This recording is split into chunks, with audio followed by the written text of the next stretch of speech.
인생 피어스 이승환입니다. 영상이 올라가는 시점은 12월 25일 저녁이 될 것 같아요. 늦었지만 메리 크리스마스 저도 한 말씀 인사드리고 진행해 보겠습니다. 자, 올해 성탄절 많이 춥죠. 뭐 작년도 이렇게 추웠나 잘 기억은 안 납니다만 어쨌든 올해 춥습니다. 며칠 춥고 있는데 다음 주까지 계속 춥다고 하고요. 주변에 감기 걸리시는 분들도 많으신데 많이 아프지 마시고 빨리빨리 나으시면 좋겠습니다. 한 해를 마무리하면서 어떤 내용들을 여러분들과 나눌 수 있을까 생각하다가 좀 민감한 얘기를 주제로 언급하게 되었어요. 민감한 얘기가 뭐냐? 사실 피어스 원은 투자 관련된 내용이잖아요. 저희 이 올리는 내용이 그러면은 투자는 돈에 대한 내용이잖아요. 돈에 대한 내용. 돈이라고 하는 거는 무엇일까요? 뭐 중앙은행에서 발행하는 어떤 신용 체계다 뭐 이런 얘기도 있지만 우리의 삶에 대해서 또 인간의 삶의 존엄성에 대해서 어떤 영향을 미치는가를 한번 생각해 보았죠.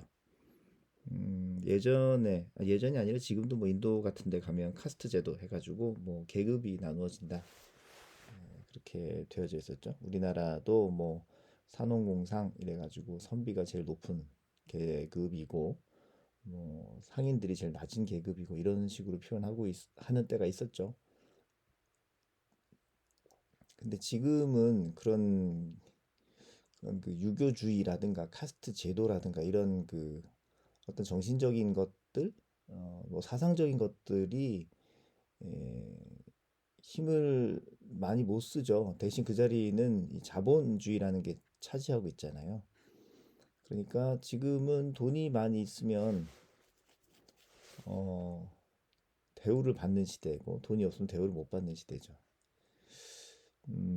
예전에 귀족들의 삶은 어떤 그 혈족, 좋은 집안에 태어나는 거, 그런 것에 의해서 좌우됐는데 지금은 자본을 얼마나 많이 보유하고 있느냐, 이게 그 사람의 영향력을 미치는 상황이 되고요. 그래서 그게 어, 그 사람의 삶의 질이나 고난, 권위, 뭐 이런 것들을 만들어내는 것 같아요.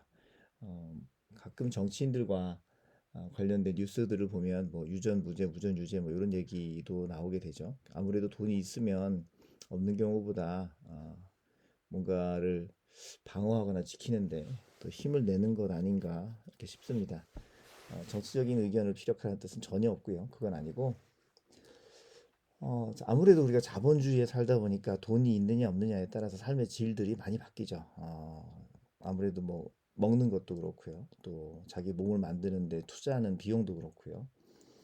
또 뭐 교통수단을 뭐 타고 다니는 차라든가 뭐 이런 것들도 또 해외여행의 기회. 어쨌든 지금은 돈만 있으면 많은 것들을 잘 누릴 수 있고 그것이 자아실현과 많이 연관되는 것 같아요. 그래서 자본이 있는 사람들과 아닌 사람들의 삶에 급도 나눠지는 것 같고요. 격도 나눠지는 것 같습니다.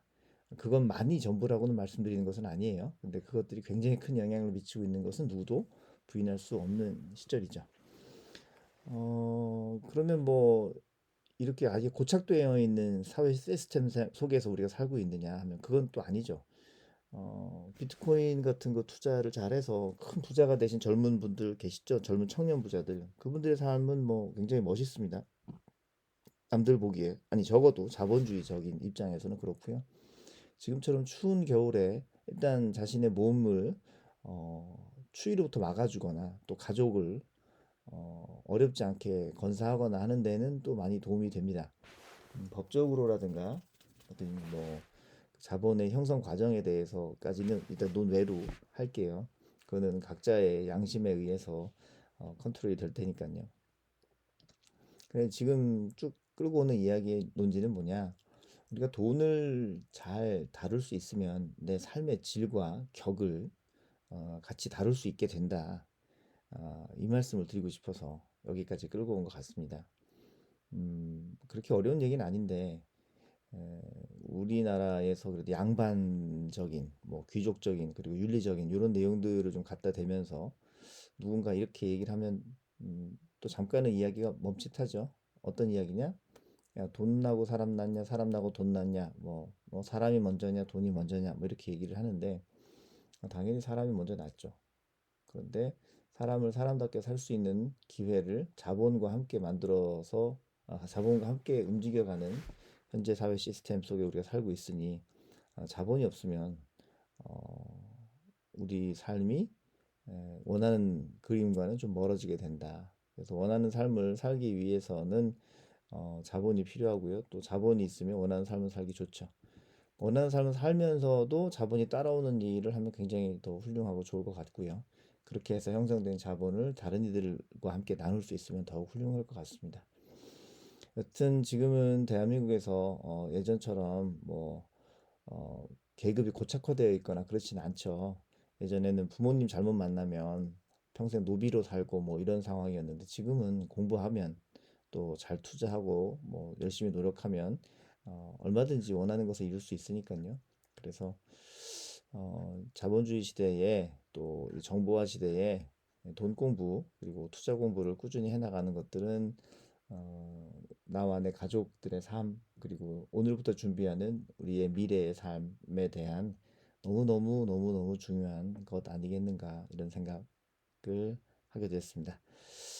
자본이 계급은 아니나 좋은 자본이 좋은 나를 만든다라는 것에는 아마 이견들이 없어질 것 같고요.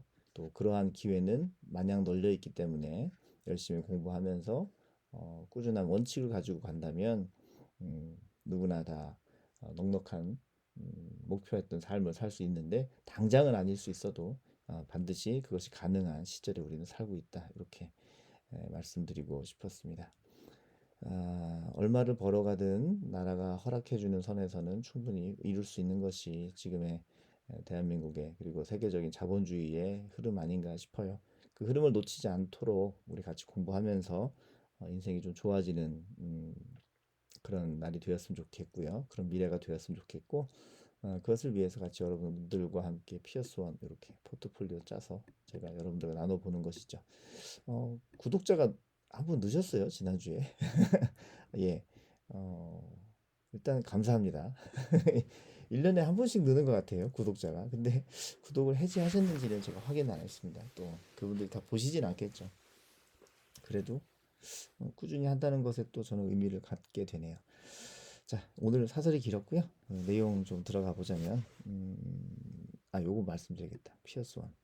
그 이름이 왜 피어스원이냐 물어보시는 분들이 가끔 계시는데, 피어스는 왜 그 요즘 젊은 세대들의 멋내기용 그 피어싱 있죠? 뭐 이렇게 그 코나 뭐 이쪽 뺨이나 이런데 귀나 반짝반짝하는 거 이렇게 꽂아 놓는 거 있잖아요. 피어스가 뚫어낸다 뭐 이런 뜻이거든요.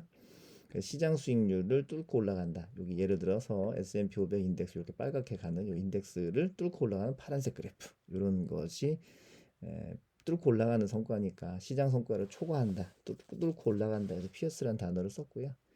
어느 뭐 첫 번째 제 작품이라고까지 하면 너무 거창한가. 어쨌든 그래도 뭐 레코드로는 첫 번째니까 첫 번째라는 뜻도 있고 피어스랑 연결해서 뚫고 가는 거 뭐 그런 거라는 뜻의 원을 사용한 것이기도 합니다. 어쨌든 피어스 원이라고 이름 지었고 우리들의 인생이 활짝 피었으면 좋겠다 해서 또 피어스 원이기도 하고 그렇네요. 네, 여기 우리 피어스 원의 성과를 보면 핵심 지표는 덜 떨어진다 이런 겁니다. 우리나라 말로 아재 개그가 될 수 있는데 양해해 주세요. 좀 덜 떨어지는 펀드다. 이게 덜 떨어지는 펀드다. 좋은 뜻인데 나쁘게 들리네요. 어쨌든 덜 떨어집니다. 올라가는 건 비슷한데 덜 떨어집니다.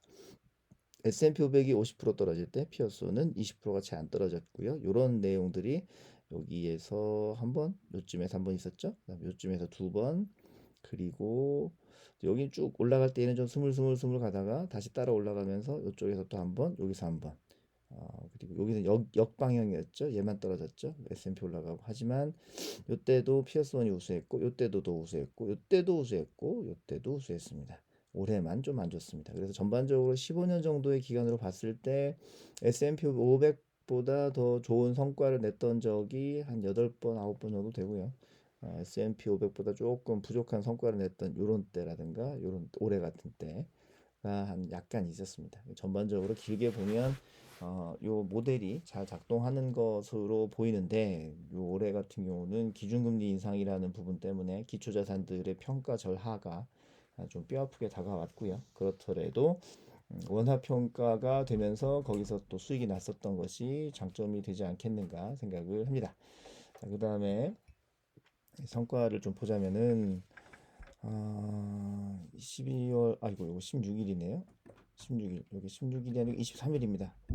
영상 중에 23일이라고 말씀 고쳐서 드려요. 죄송합니다. 앞에 떠들어 놓은 얘기가 길어가지고 편집을 제가 안 하는 편이라 양해 말씀드리고 경과일자는 1144일 그다음에 연평균 수익률 1.78%. 주간의 환율이 2.28% 떨어지고 지난주 대비 이 환율 때문에 3.17% 하락했는데 그럼에도 불구하고 연평균 수익률을 마이너스가 아닌 플러스를 유지하고 있다는 거에서 좀 위안이 되어요.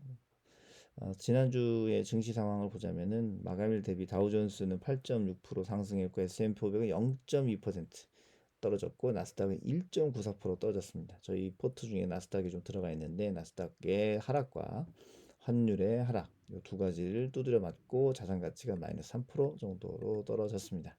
좀 안타깝긴 하지만 자 이게 이제 금리 조정 기간에 좀 안타까운 일이 좀 생기네요. 그렇더라도 포트 구성은 탄탄하니까 괜찮으리라고 보고요. 자, 지난 주간에 전미주택 건설협회 주택시장 지수가 나왔는데 30일이 나왔는데 이게 그 12개월 연속 하락했다는 거죠. 그리고 고정 모기지 금리가 6.34%가 나오고 있어요. 이게 이제 기준금리 대비 약 1% 정도 가산된 수치인데 이러다 보니까 예전보다는 주택에 대해서는 좀 더 시장이 좀 덜 민감, 뭐라 그럴까요? 활성화가 좀 많이 안 되죠. 모기지 금리가 상당히 높았죠. 예전에 제로 금리일 때에 비해서는 뭐 두세 배 올라간 느낌으로 다가올 테니까요. 이런 상황에 이제 블랙락 같은 경우는 이제 23년도 내년도죠. 물가 상승률이 3.5%까지는 달성이 되겠다. 지금 뭐 7%대, 8%대 이런 상황인데 한 반토막은 좀 내지 않겠느냐. 근데 이제 그렇게 하면서 최종 금리를 올리고 올리지만 5% 정도라고 좀 끊어줬습니다. 지난주에 다른 팀들은 뭐 5.5 또는 5% 이상 이렇게 얘기했는데 어쨌든 블랙락도 5%는 유지가 되는 것이 내년도 상황이다라고 예상하고 있고요. 블랙락 말고 모건 스탠리 같은 경우는 S&P 500 지수가 지금부터 20% 정도 더 떨어져서 3천선을 나타낼 수도 있다. 이런 경고를 주고 있습니다.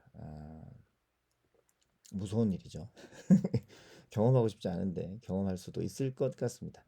여튼 12월 컨퍼런스 보드 소비자 신뢰 지수가 예상을 100일로 예상치인 100일을 상회하는 108.3으로 경기가 좋았어요. 소비가 잘 됐죠. 이게 이제 뭐 많이 소비를 왜 했느냐. 그러니까 그 소비에 대한 그 소비자 반응이 왜 플러스냐. 이게 이제 에너지 가격이 좀 컨트롤이 되면서 너무 솟아 올라가던 기름값이 조금 진정세를 가지면서 이렇게 됐죠. 소득 경제 노동 시장의 단기 전망 예측하는 기대 수치가 전월비 다 상승했어요.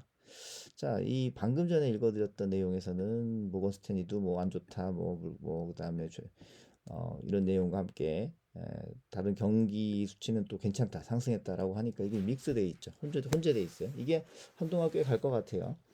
떨어지면 떨어졌지만 올라갈 것 같다. 그리고 올라가면 올라갔지만 내려갈 것 같다. 이 내용이 계속 혼재되는 상황이 있는데 이것 때문에 내년은 더 투자가 불확실할 것 같고요. 자, 그다음에 지금까지 지켜왔던 것들 중에 미국 경제를 지켜왔던 것 중에 이제 고용이 지켜졌기 때문에 금리를 막 연준이 올려도 버텨 나갔던 거잖아요. 근데 기업들의 경기 침체 위험을 고려하더라도 요번에 사람들을 뭐 자른다. 기업 입장에서 비용을 줄이기 위해서 사람을 자른다라고 하더라도 아직은 사람 구하기가 너무 어려워요. 그래서 보냈다가 다시 찾기는 어려울 것 같죠. 한 번 나가면 다시 안 올 것 같은 거죠. 그러니까 어쨌든 사람들을 붙들고 있는 상황이라고 되어져 있죠.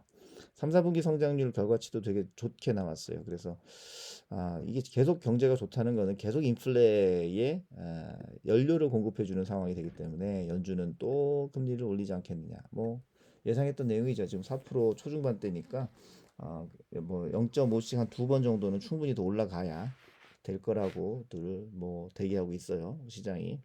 그래서 그때 돼봐야 또 알겠죠. 시티그룹에서 이런 내용을 얘기한 게 있어요. 최근에 긍정적 발표들은 상품 가격은 낮아졌는데 서비스 가격은 낮아지지 않고 있다. 자, 그럼 정리해 보면은 주택 가격 쪽, 모기지 쪽 떨어지고 있고 상품 가격도 떨어지는데 서비스는 안 떨어지고 있다. 아직은 많이 괜찮다. 서비스 가격 안 떨어지고 고용률 좋고. 그러니까 완전히 뭐 기울었다. 경기가 하강으로 뭐 방향 세팅했다. 이렇게 말하기 또 어려운 상황이죠. 근데 이런 것들이 지금 단기적인 내용들을 말씀드린 거잖아요. 장기적으로 한번 생각해 보자면 미국과 글로벌 경기가 앞으로 무작정 나쁠 것이다. 이런 확신 또한 없는 거죠. 그렇죠? 그래서 미래는 오늘 시작하는 거니까 오늘의 나의 투자 원칙이 꾸준히 지켜질 수 있다면 내 미래는 내 원칙대로 갈 수 있지 않겠느냐라고 생각합니다. 오늘은 초반에 그 사설이 있다 보니까 이야기가 좀 길었네요. 한 해 마무리 잘 하시고요. 저랑은 2023년 1월 1일 날 짠하고 또 인사 나누면서 뵀으면 좋겠습니다. 건강하고 행복한 한 주 되시기 바랍니다. 또 뵙겠습니다. 안녕히 계세요.